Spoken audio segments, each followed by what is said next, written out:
Hi, it's me again, I'm back. Assalamualaikum warahmatullahi wabarakatuh.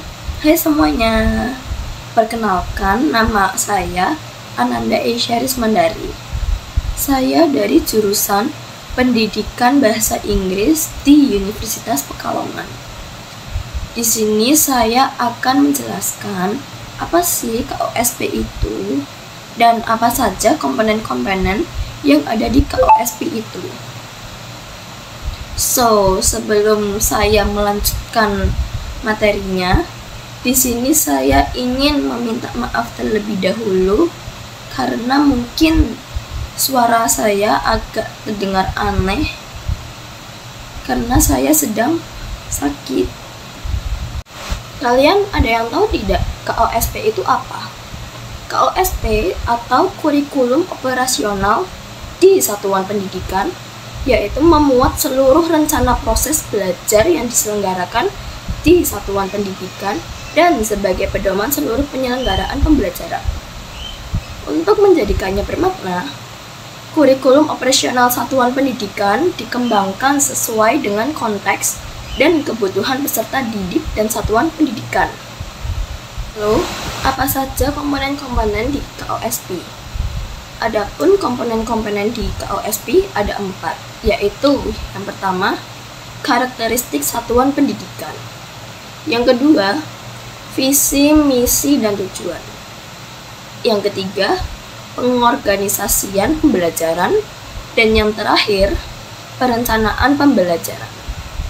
Yang pertama, karakteristik satuan pendidikan, yaitu menyertakan gambaran khusus yang mengenai identitas dan kondisi satuan pendidikan, seperti jenis sekolah, swasta atau negeri, tingkat pendidikan, SD, SMP, atau SMA, dan kondisi geografis.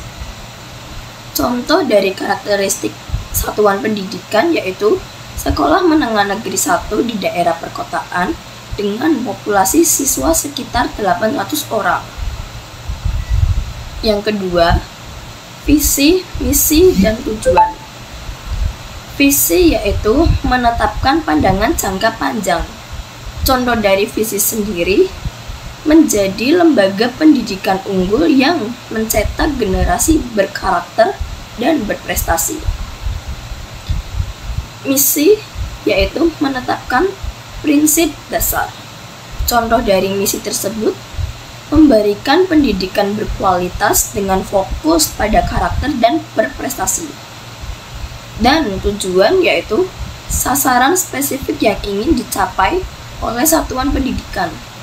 Contoh dari tujuan itu sendiri yaitu meningkatkan tingkat kelulusan siswa menjadi 95% setiap tahunnya. 3. Pengorganisasian pembelajaran.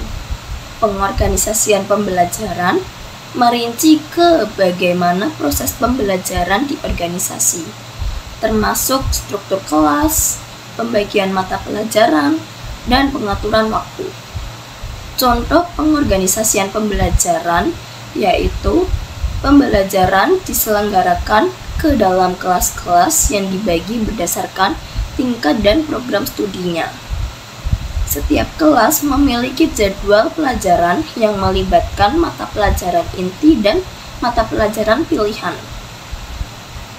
Keempat, perencanaan pembelajaran. Perencanaan pembelajaran merupakan tahap perencanaan kegiatan pembelajaran yang mencakup RPP, atau Rencana Pelaksanaan Pembelajaran dan Strategi Pengajaran. Contohnya, guru mata pelajaran Bahasa Indonesia merencanakan pembelajaran untuk minggu ini dengan fokus pada pemahaman membaca. RPP mencakup tujuan, kegiatan pembelajaran, serta penilaian yang akan digunakan. Kesimpulannya, komponen dalam kurikulum operasional disusun untuk membantu proses berpikir dan mengembangkan satuan pendidikan. Dokumen ini merupakan hasil refleksi semua unsur pendidik di satuan pendidikan yang kemudian ditinjau secara berkala guna disesuaikan dengan dinamika perubahan dan kebutuhan peserta didik. Nah, itulah penjelasan tentang pengertian KOSP dan komponen-komponen yang ada di KOSP. Sekian dari saya. Apabila ada kesalahan dan kekurangan dalam menjelaskannya, saya meminta maaf. Wassalamualaikum warahmatullahi wabarakatuh.